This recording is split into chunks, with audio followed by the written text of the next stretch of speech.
आप हैं हमारे परम पूज्य सदगुरुदेव भगवान की अनन्य भक्त ऋषि पटेल वर्ग जी। आपका आगमन बुढ़नापुर से हुआ है। आप परम पूज्य सदगुरुदेव भगवान का को अंग वस्त्र प्रदान कर उनसे आशीर्वाद प्राप्त कर रहे हैं। महामाई से कल्याण करें। धन्यवाद। और तालियां बजा दो सभी लोग। प्रेम से बोलिए सदगुरुदेव भगवान की जय हो। सच्चिदानंद भगवान की जय हो। परम आदरणीय अमित कुमार वर्मा जी, आपका आगमन बुढ़नापुर से हुआ है। आप परम पूज्य सदगुरुदेव भगवान को यथापूर्वक अंग वस्त्र और नैवेद्य समर्पित कर रहे हैं। परम पूज्य सदगुरुदेव भगवान आपके परिवार सहित आपका कल्याण करें।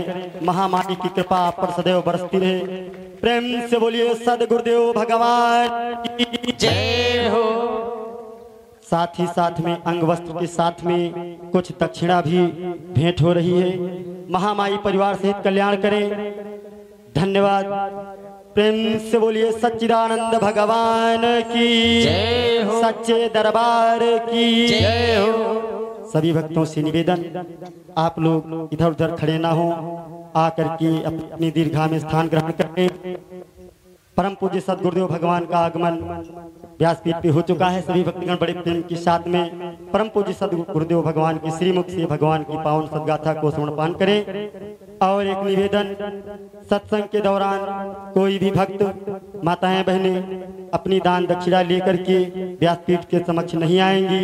आरती के बाद सभी लोग अपनी अपनी दान दक्षिणा समर्पित कर देना। धन्यवाद। जय श्री राधे, जय श्री श्याम। बड़ा आनंद आ रहा है। जो पीछे वाले भक्त लोग हैं, आप लोग भी बैठ जाइए, टाइम ज्यादा हो रहा है, बार बार कहना ना पड़े। और एक निवेदन है, जिनको कुंदान श्रीमान देशराज सिंह वर्मा जी और अमित कुमार वर्मा जी और ऋषि प्रधान जी बुढ़नापुर से, और उनका भैया आया हुआ है और माताएं बहनें आई हुई हैं, तो व्यासपीठ पर अंग वस्त्र भेंट किया है और तमाम ये नैवेद्य अर्पण किया है, दक्षिणार्पण किए है। हम आप सभी भक्तों के लिए मंगलमय शुभकामनाएं आपको हैं हमारी तरफ से, और सभी का जीवन मंगलमय हो। हाथ आ जाएं, दोनों हाथ उठाना। प्रेम से शंकर भगवान की जय हो। ब्रह्मचारी बाबा की जय हो। भक्त और भगवान की जय हो। सदगुरुदेव भगवान की जय हो। पहाड़ पर भगवान भोलेनाथ महादेव जी बरगद के पेड़ की छाया में ये सुंदर चरित्र भवानी को सुनाते हैं। लंका में आग लगी, लंका जल गई। देखिए, जब तक आपके घर में भगवान की भक्ति रहती है तब तक आपका बाल बांका नहीं होता है, और जब आपके घर से भक्ति निकल जाती है तब संकट आते हैं। तो जब तक विभीषण भक्त लंका में रहा तब तक लंका चमकती रही, और जब विभीषण को लात मार करके निकाल दिया लंका से, विभीषण आज गए राम जी की सेना में रामादल में जब आए तो लंका से विभीषण को जब निकाल दिया रावण ने, तो लंका जल गई, लंका का सर्वनाश हो गया। तो भक्ति की रक्षा करनी चाहिए और भक्ति करनी चाहिए। अपने अपने घर में भगवान की भक्ति करिए, अपनी पत्नी को, अपने बाल गोपालों को, लड़के बच्चों को भक्ति मार्ग पर प्रेरित करिए। अच्छा, एक बात और है, हमारा 24 घंटे का समय इधर उधर निकल जाता है। हम भगवान के नाम की वंदना नहीं कर पाते, मंदिर को नहीं जा पाते, कथा भागवत में नहीं जा पाते। ये क्या है? ये अपना दुर्भाग्य। तो बड़ा भागी आप लोग हो जो समय निकाल करके राम जी की लीला में आए हो। हम आपको धन्यवाद देते हैं। जिस दिन से लंका नगर जला गए बजरंग, और पूर्ण हुए निश्चरों के रंग सभी बदरंग। तो समुद्र के किनारे राम जी ने जब जाना कि जानकी जी लंका में है, हनुमान जी ने जाकर के संदेश दिया, माता जी का पूरा हाल बताया। तो हनुमान जी से राम जी ने एक बात पूछी। भगवान करुणा निधान कहने लगे कि हनुमान, सोने की लंका को तुमने जलाया कैसे? बोले कैसे जलाया? तो हनुमान जी कहने लगे, महाराज हम सोने की लंका को जला पाए ये हमारी सामर्थ्य कहाँ। हमने कहाँ लंका जलाई? तो जामवंत जी, अंगद जी और सुग्रीव जी ये सब कहने लगे कि लंका तो आपने जलाई। तो कहा महाराज लंका हमने नहीं जलाई, लंका हमसे नहीं जली। अच्छा, कोई काम आपसे हो जावे तो कभी अपने को गर्व मत करना कि ये काम हमने किया, हमने तीर मारा। ये विचार रखो कि प्रभु आपकी कृपा से सब काम हो रहा है और सब आप कर रहे हो, मेरा नाम हो रहा है। एक महिला थी तो उनके पति देवता ने उनको नथुनी खरीद दी। नथुनी वो नाक में पहनने वाली। तो जहां वो बैठे तो पड़ोसी से कहा, बहनी आई या देवा है, अब 44,000 की रियाय ली नहीं, अब की बार आई बहनी या देव या आए। तो एक महात्मा जी ने कहा महात्मा जी ने कहा कि तुम्हारे पति ने तुमको 44,000 की नथुनी खरीद दी, तो उनका तुम बड़ा जिक्र करती हो, बार बार नाम लेती हो, और जिस परमात्मा ने नथुनी पहनने के लिए नाक लगाई उस भगवान का नाम नहीं लेती हो।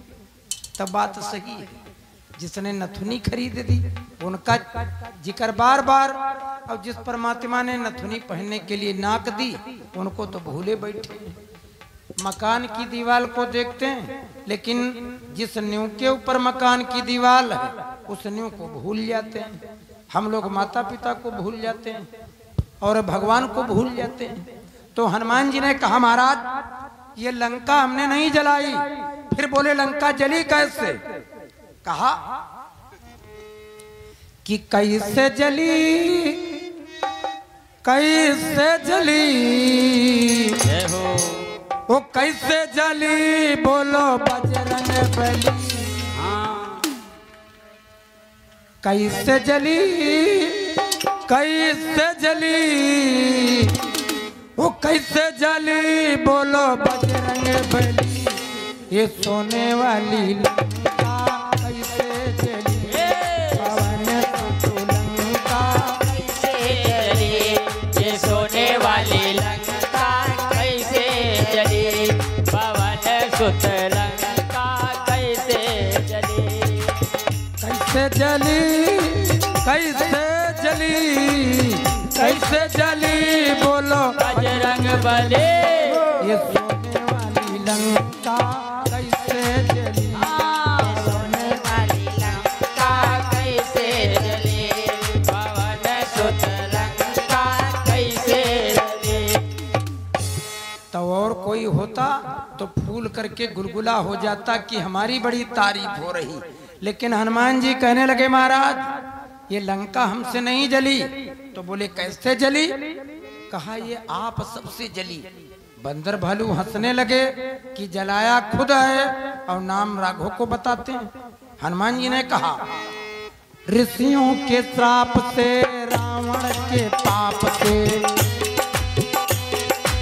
रावण के पाप से, ऋषियों के श्राप से, रावण के पाप से, माता के विलाप से, आपके प्रताप से और हमारे पाप से। जय हो। इतने लोगों से साझे में जली। बोले किससे?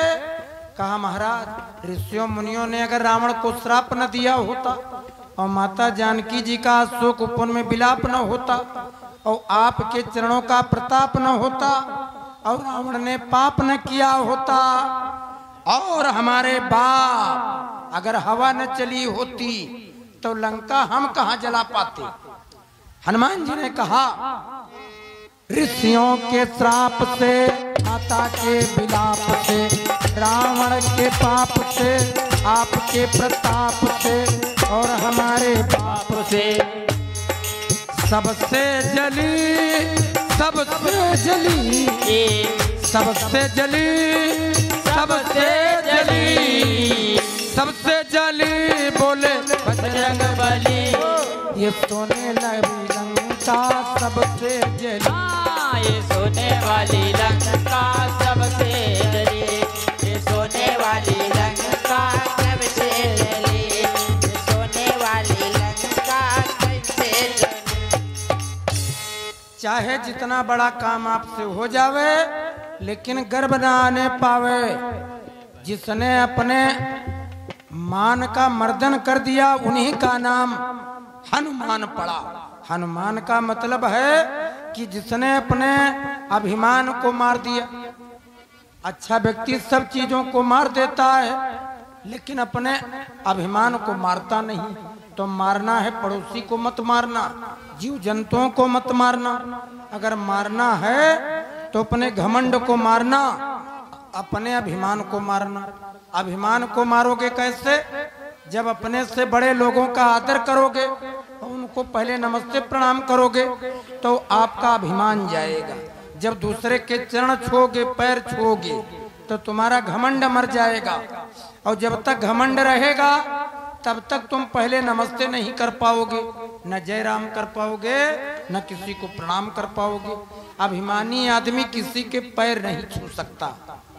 घमंडी आदमी की पहली पहचान, घमंडी आदमी किसी को पहले नमस्ते नहीं कर सकता। वो सोचता है इनसे किसी माने में हम क्या कम हैं, तो जयराम नमस्ते प्रणाम नहीं कर सकता।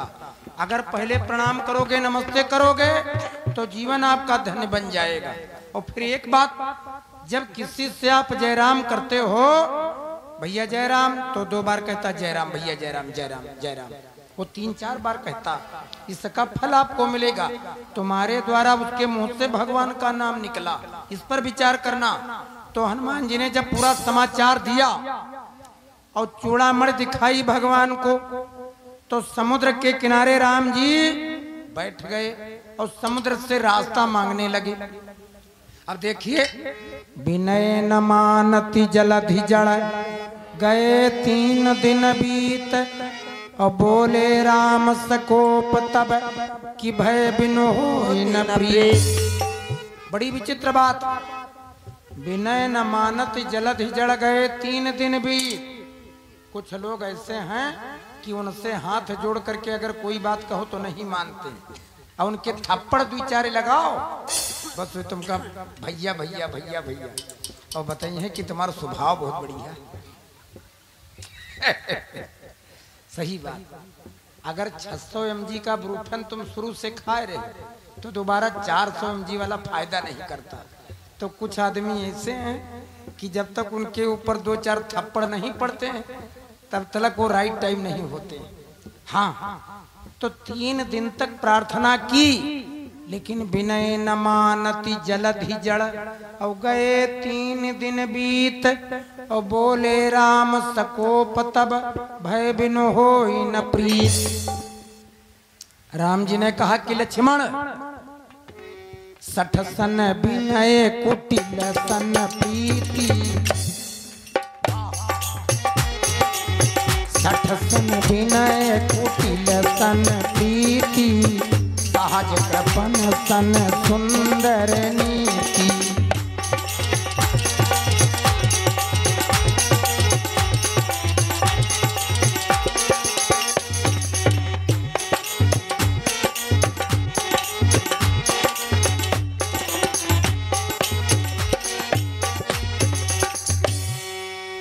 60 सन विनय कुटिल सन प्रीति, और साज कृपन सन सुंदर नीति।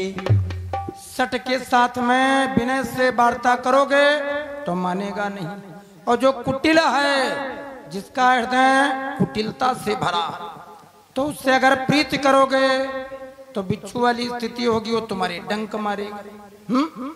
तो कहा लक्ष्मण, एक अग्नि बाण लाओ, काल बाण लाओ, और समुद्र में मारो। तो जैसे अग्नि बाण समुद्र में डाला, जैसे अग्नि बाण समुद्र में मारा, तो संधान्यो प्रभु विसिख कराला। वाह,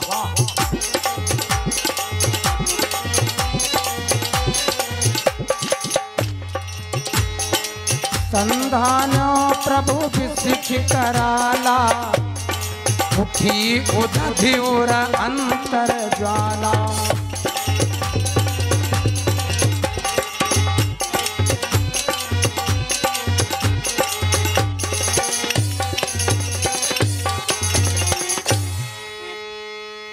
जैसे वो अग्नि बाण लगा समुद्र के जल में, तो मकर उरग छग गन कुलाने, और जरती जंतु जल निधि जब जाने।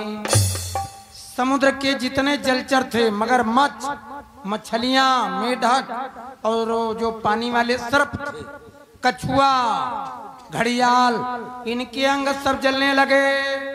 अब जब अंग जलने लगे तो समुद्र ने सोचा हमारी प्रजा, और अगर हमारी प्रजा को कष्ट हुआ, दुख हुआ, तो हमको पाप लगेगा। भक्तों, तो कनक थाल भरी मणिगण नाना, ओ विप्र रूप आयो तजमाना।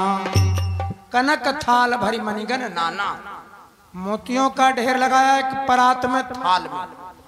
वो थाल सजा करके भगवान के सामने उपस्थित हुआ।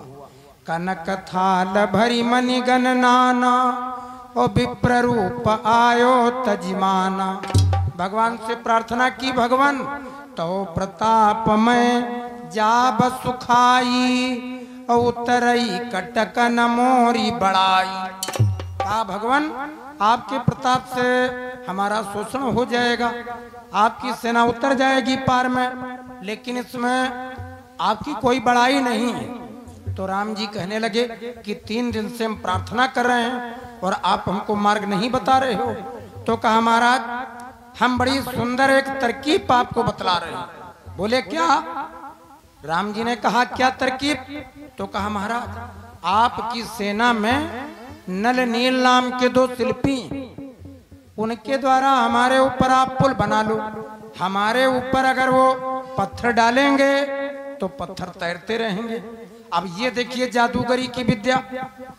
नाथ नील नल कपि 2 भाई, लरिकाई ऋषि आशीष पाई, और तिनके परस किए गिर भारे, और तरी हैं जलधि प्रताप तुम्हारे। अब ये बात समुद्र जानता है और राम जी नहीं जानते, लक्ष्मण नहीं जानते, नल नील को पता नहीं। कैसे? एक बात बताएं आपको, एक कथा है। समुद्र के किनारे महात्मा जी का अपना कुटीर था। तो महात्मा जी अपने शालिग्राम भगवान का पूजन करते थे। अच्छा वहां पर क्या हुआ? पेड़ लगे थे जामुन के। तो ये जो नल नील थे, नल नील, ये दोनों जाते हैं और पेड़ पर चढ़ जाते हैं, फलों को खाते हैं। और महात्मा जी जब आंखें बंद करके ध्यान करते हैं तो महात्मा जी के अर्घा के शालिग्राम भगवान निकाल करके वो पानी में डाल देते हैं। और रोज का तमाशा, अब महात्मा जी जब आंखें खोलते हैं तो देखें भगवान अर्घम गायब। तो नए भगवान की तलाश करते हैं, तब पूजा करते हैं। एक दिन की बात, इन दोनों को शरारत सूझ पड़ी। दोनों को नल नील को पेड़ के ऊपर गए, जामुन खाए और एक पका जामुन तोड़ा, नीचे उतरे, अर्घा के भगवान शालिग्राम उठा करके समुद्र के पानी में डाल दिए, नदी के पानी में, और उस जगह पर पका जामुन रख दिया अर्घा में। अब देख लो भला, बंदर बड़ा शरारती उपद्रवी होता। महात्मा जी ने आंख खोली तो सोचा लाओ भगवान को स्नान करवा दें। तो भगवान की जगह पर वो फरेंदा रखा, जामुन उठाया और जैसे अर्घा में ले गए कमंडल में नहलाने लगे, अंगूठा का अंगुली का जोड़ पड़ा, अरे राम राम, वो पुच्छ से हुआ तो गुदा बाबा के हाथ ही रह गए और गुठुलिया सन से चली गई। अरे महात्मा जी चौंके, बात क्या है? तो एक पेड़ के पीछे छिपा था और एक पेड़ की डाली के ऊपर दोनों ने ताली बजाई और बोल पड़े। कहने लगे महाराज कि पुने पुने चंदन पुने पुने पानी। महाराज रोज रोज इनको भगवान को स्नान करवाते हो और रोज रोज इनके चंदन लगाते हो कि पुने पुने चंदन पुने पुने पानी, और शालिग्राम सरी गए तो हम का जानी, सरी गए तो हम का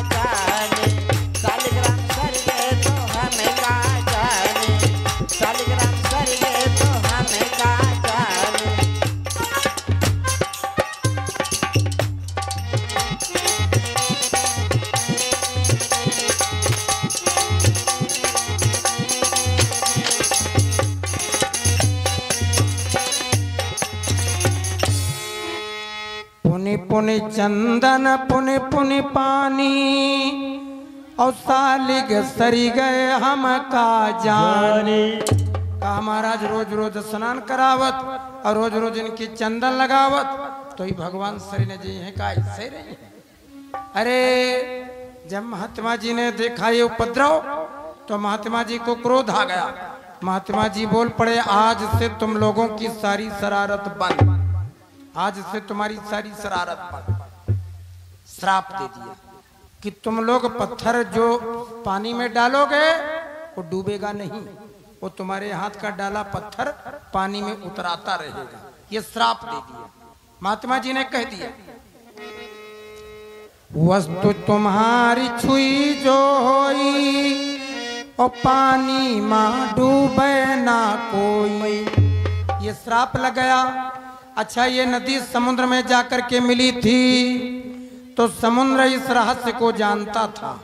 आज समुद्र ने नल नील की विशेषता के बारे में बताया कि नाथ नील नल कपिदो भाई ओ लरिकाई ऋषियास पाई। कहा महाराज नल नील के द्वारा हमारे ऊपर आप पुल का निर्माण कर लो। तो जब ऐसे कहा तो फिर क्या था?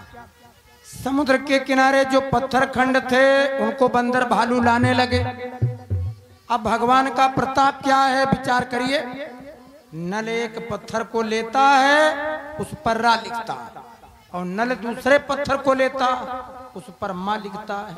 जब ये दोनों बलवान अपने हाथ से पत्थर पानी के ऊपर डालते हैं और रा वाला और मां वाला पत्थर दोनों एक में मिला बस वो पानी के ऊपर उतर आने लगता है। अब इसमें बहुत महिलाएं और बहुत भक्त लोग विस्मय में पड़ जाएंगे कि ये बात कैसे मान लें। तो आप हमारे नैमिषारण्य को आइए, आप हमारे यहाँ आइए। ये जो नैमिषारण्य में चक्र तीर्थ है, चक्र तीर्थ के दक्षिण दिशा में एक महात्मा जी का आश्रम। महात्मा जी के आश्रम में एक पानी के टैंक में 70 किलो का, 40 किलो का, 30 किलो का, 18 किलो का पत्थर, इतने इतने वजन के पत्थर आज भी पानी में उतराते।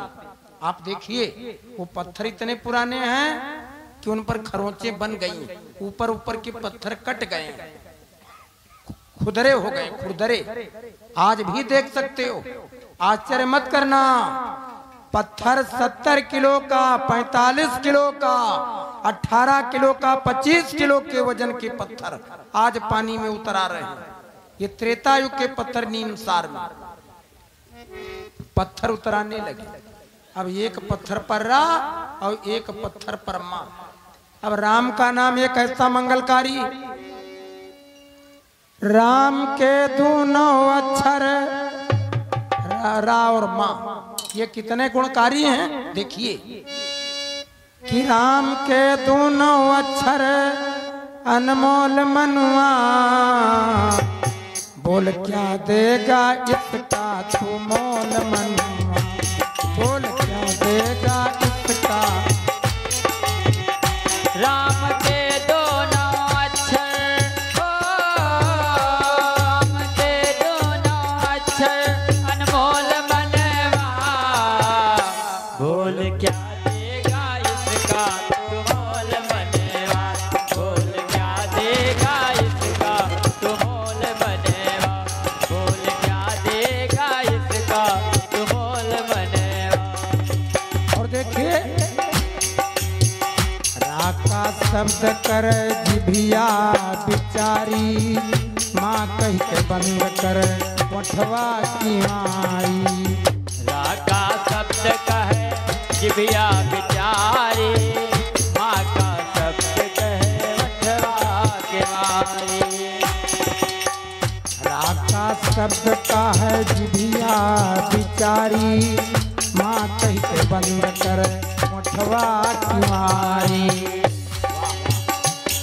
दे अंतर के पट, हो दे अंतर के पट दो बोल मनुआ, बोल क्या देगा इसका तू मोल मनुआ, बोल क्या देगा इसका तो मोल बनेगा, बोल क्या देगा इसका तू बोल मनेवा, बोल क्या देगा इसका तू बोल मनेवा।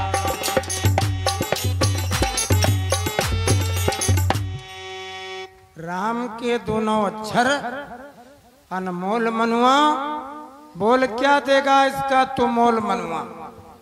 वो धीरे धीरे समुद्र पर जब पुल बनने लगा तो देखिए, अगर कोई काम कहीं पर होता हो तो उसमें सहयोग करो। जिससे राम जी की कथा यहाँ पर चल रही है, तो राम जी की कथा में बन पड़े तो समय निकाल करके आओ। अब कुछ नहीं कर सकते हो, लैया प्रसाद नहीं ला सकते हो, अब कुछ रुपया पैसा नहीं दे सकते हो, तो कम से कम 2-3 घंटे का या 1 घंटे का टाइम दो। अरे भाई, कुछ करने वाले नहीं। एक गिलहरी ने देखा, तो गिलहरी क्या करती है, समुद्र के पानी में नहाती है और बालू में लौटती है और फिर समुद्र में नहाती। लक्ष्मण जी ने राम जी से पूछा, भैया ये गिलहरी क्या तमाशा बनाए रही। राम जी कहने लगे, वो समुद्र उथला कर रही। कहा उथला कर रही, हाँ ये कैसे। कहा उसी से पूछ लो। तो गिलहरी के पास में लक्ष्मण जी आए और कहने लगे कि तुम क्या करती हो। तो गिलहरी कहने लगी, हम बहुत बड़ा पत्थर नहीं उठा सकती बंदरों की तरह, भालुओं की तरह, लेकिन मदद करना चाहती तो हम समुद्र को उथला कर रही हूँ। कहा कैसे। तो बताया कि हम पानी में नहा लेती और जब हम भीग जाती हैं तो बालू में लौट लेती हैं, बालू हमारे बालों में चिपक जाती है और फिर जब समुद्र में नहा लेती हैं तो हम यही सोचते हैं कि थोड़ी बहुत बालू पटेगी, कुछ ना कुछ पटेगी तो कुछ ना कुछ उथला होगा, थोड़ा बहुत उथला होगा, पत्थर कम लगेंगे, तो इतना हम कर पा रहे हैं। तो जितना बन पड़े उतना करो, ये कोई जरूरी नहीं है कि इतना बड़ा पंडाल नहीं लगा सकते हो, डीजल नहीं लगा सकते हो, तो कम से कम कुछ मदद कर दो। कथा चल रही है, थोड़ा बहुत दान पुण्य वाला काम कर दो। तो 7-5 की लाठी और 1 आदमी का बोझा। हलोर गांव के जितने लोग यहाँ बैठे हो, सवेरे 1-1 दतून करते हो, दतून, और सब लोग दतून अपनी अपनी यहाँ डाल दो, तो 1 आदमी के लिए गट्ठर बन जाएगा। अच्छा, इसमें बहुत लोग पीछे ऐसे बैठे होंगे, उनकी इच्छा होगी कि हम भी अपने यहाँ कथा करवाएं, लेकिन सोचते हैं इसमें इतना खर्चा आएगा तो अपने बस का बूता नहीं है, तो सोचते हैं बस यहाँ बैठे बैठे सुन लो, चुप्पे रहा। अच्छा, पीछे हाथ उठाओ। अच्छा, वो कैसे लोग हैं, कौन लोग। समुद्र पर बड़ी जल्दी में पुल का निर्माण हुआ। तो जब समुद्र के ऊपर पुल बन गया तो फिर राम जी ने क्या काम किया, लिंग था विधवती करी पूजा,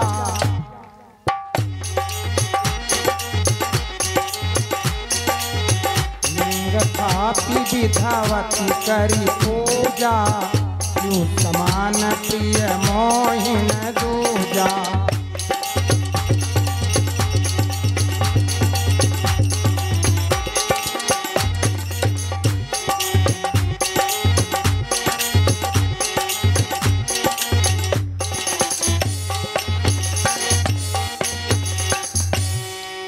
सुग्रीव महाराज जी ने वो झाड़ी की ओट में जो महात्मा लोग तप कर रहे थे, स्वाध्याय भगवान की भक्ति में लगे थे, तो उनके पास दूतों को भेजा और महात्मा लोगों को बुला ले आए। वो समुद्र के किनारे भगवान राम जी ने बालू से लिंग बनाया और महादेव जी के लिंग की स्थापना की, उनका पूजन किया। अब जब पूजन पूरा हुआ तो उस तीर्थ क्षेत्र का नाम रखा रामेश्वरम। देखिए, राम जी शिव जी को अपना इष्ट मानते हैं और शिव जी राम जी को अपना इष्ट मानते हैं। तो लिंग था विधवती करी पूजा और शिव समान प्रिय मोहिन दूजा। जब श्री रामेश्वर देव का पर कर पूजन उपचार, ओ बानर सेना सहित प्रभु उतरे सागर पार। अब पूरी बानरी सेना इस पार आई तो भगवान राम जी ने अपने कर्मचारियों से कहा कि हे वीरों बतलाओ आगे, अब कैसे पाँव बढ़ाना है।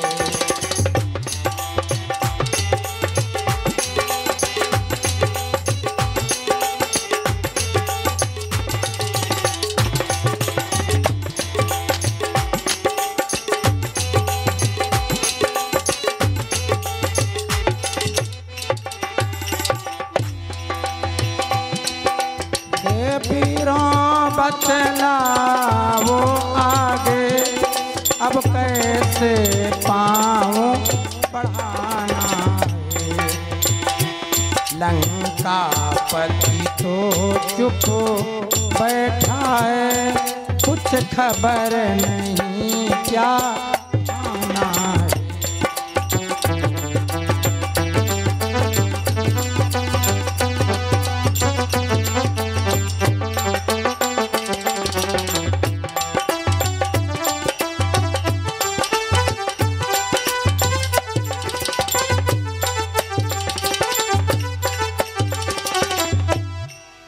अब क्या किया जाए? तो बोले मंत्रणा की कि कोई दूत को भेजा जाए। तो अंगद जी को लंका में भेजा, लेकिन अंगद जी ने जब जा करके संधि प्रस्ताव लेकर के गए, रावण ने इनकी बात न मानी। तो फिर राम जी कहते हैं अब युद्ध करने का प्रबंध किया जाए।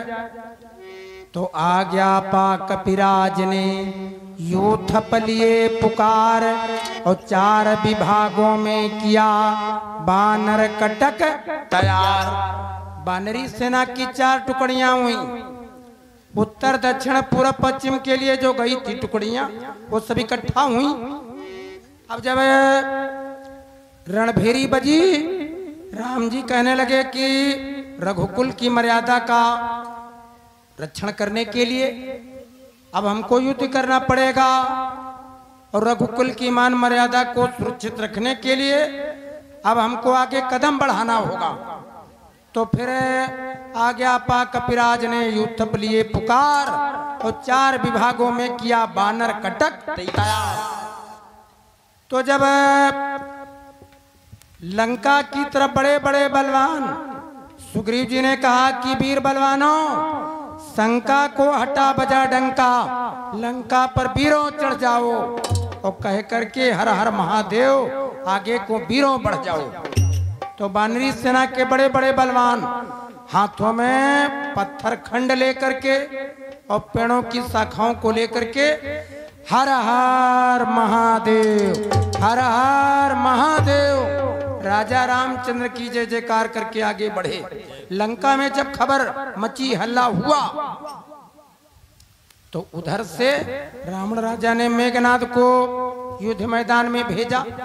अब जिस समय मेघनाद बलवान सेना को लेकर के आया, तो इधर से बड़े बड़े बलवान ढप ढोल और शंखों के स्वर आकाश हिलाए देते हैं।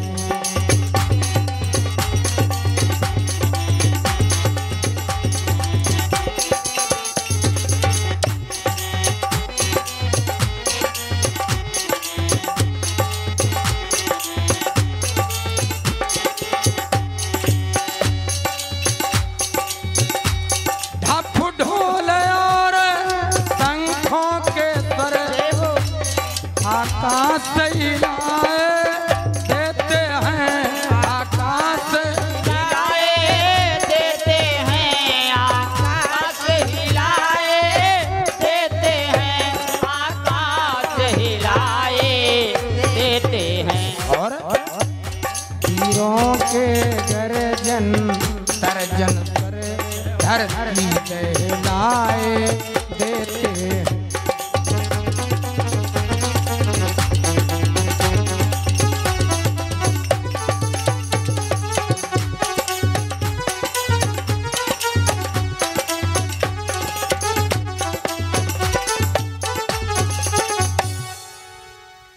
बड़े बड़े बलवान आपस में भिड़ंत करने लगे। अरे लक्ष्मण मेघनाद योधा। जय हो। बहुत अच्छे। लक्ष्मण मेघनाद दुयोधा फिरे परस पर करियति क्रोधा, फिरे परस पर करियति।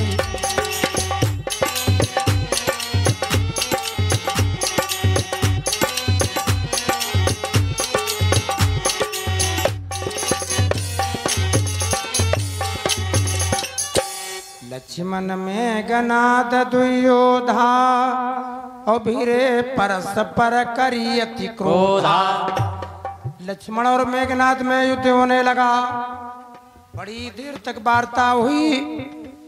मेघनाद कहने लगा कि अच्छा अब लड़के भी युद्ध करने के लिए आ गए। अरे लक्ष्मण, ये तुम्हारी बाकी मतवाली जो सूरत है ये वध करने योग्य नहीं है। हम लंका के वीर हैं। अगर अपने प्राणों की रक्षा चाहते हो तो रणस्थल से चले जाओ।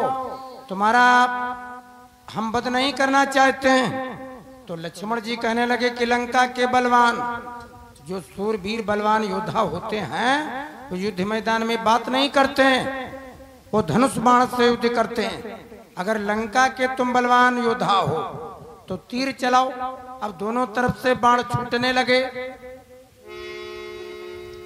तो लक्ष्मण की तरफ वो युद्ध क्या करता है कि आकाश मार्ग पर चढ़ चढ़ कर हटिया धूल बरसाता है। निस्सी कर दी रामा दल में दिन करुण दिखाता है।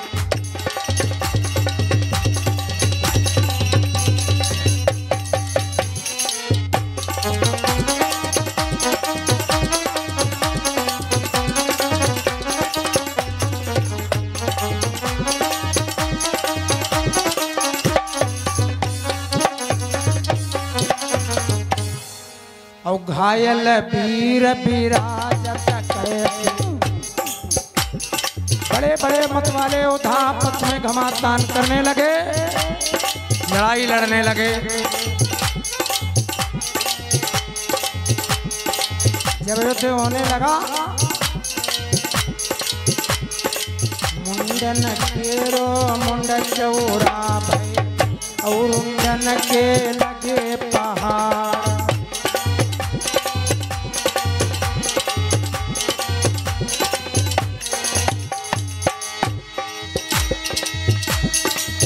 मुंडन केरो मुंड चौरा भय हो और उंडन के लगे पहाड़। करी कटी अरे कटी कटी मुंड गिरई धरनी पर उठ उठ रुंड करई तलवार।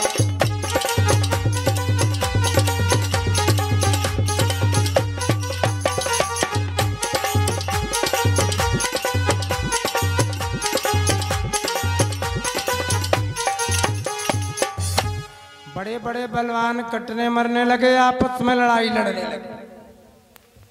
जब सवेरे से शाम काल का समय आ गया, जितने बाण मेघनाद ने मारे लक्ष्मण जी ने अपनी माया के द्वारा उन बाणों को निर्मूल कर दिया। तो फिर मेघनाद कुपित हुआ। जब सूर्य नारायण डूबने के लिए अस्ताचल की ओर चल पड़े तो उसने कुटिल बाण निकाला और लक्ष्मण जी की तरफ संकेत में दिखा करके कहा कि लक्ष्मण, ये जो बाण है ये साधारण नहीं है। अब तक तो हमने केवल तुमको खेल खिलाया, लेकिन इस ब्रह्म शक्ति वाले बाण के द्वारा अब तुम्हारी मृत्यु आ पहुंची। इस ब्रह्म शक्ति वाले बाण के द्वारा हम तुमको मूर्छावंत करेंगे। तो लक्ष्मण जी बोले कि लंका के बलवान, हम इस बाण की माया को मिटा सकते हैं, लेकिन ब्रह्मा जी हमारे मान्य हैं, हम उनकी माया को समाप्त नहीं करना चाहते। इस बाण को अगर छोड़ोगे तो हम कलेजे पर अपने बर्दाश्त करेंगे। ये धर्म का युद्ध था, वो कपट का कोई युद्ध नहीं था, धर्म का था। एक बार जयकारा बोल लीजिए, जय घोष कर दो। कुछ लोग नींद में आ जाते हैं। हाँ, यहाँ लड़ाई चल रही है, वो कुछ लोग नींद में। वो सोचते चाहे हिंदुस्तान पूरा मर जाए लेकिन हमसे क्या मतलब। राजा रामचंद्र भगवान की जय हो, दुर्गे मैया की जय हो, सच्चिदानंद भगवान की जय हो। तो जिस समय मेघनाथ ने संभाला तो वीर घातिनी छाड़ सिसांगी, संसार की गुप्त शक्तियां सब लक्ष्मण जी के लिए धन्य धन्य कहने लगी। वीर घातिनी छाड़ सिसांगी और तेज पुंज लक्ष्मण उर लागी, तेज पुंज लक्ष्मण उर।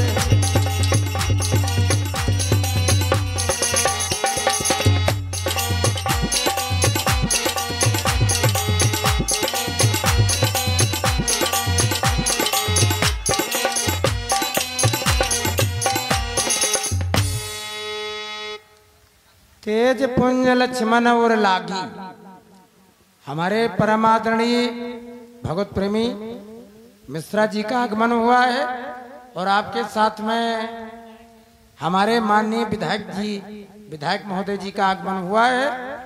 तो हमारी कथा में आपका आगमन हुआ है, वो आपने कीमती समय दान में दिया है, तो विधायक जी को बहुत बहुत धन्यवाद देते हैं। और बॉडी फट लैंग्वेज विधायक जी को देख करके लगता है बड़े सरल स्वभाव के, बड़े सरल स्वभाव के। शुभ नाम क्या है?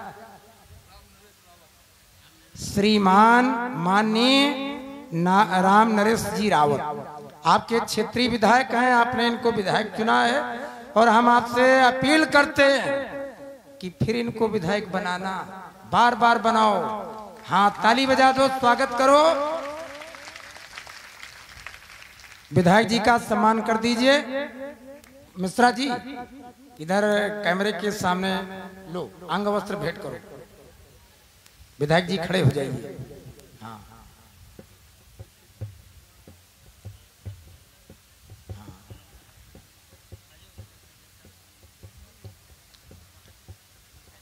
हाँ ठीक है, ताली बजाओ, स्वागत करिए। हमारे श्रवण कुमार जी माननीय विधायक जी को अंग वस्त्र दे करके सम्मान कर रहे हैं। बहुत बहुत धन्यवाद।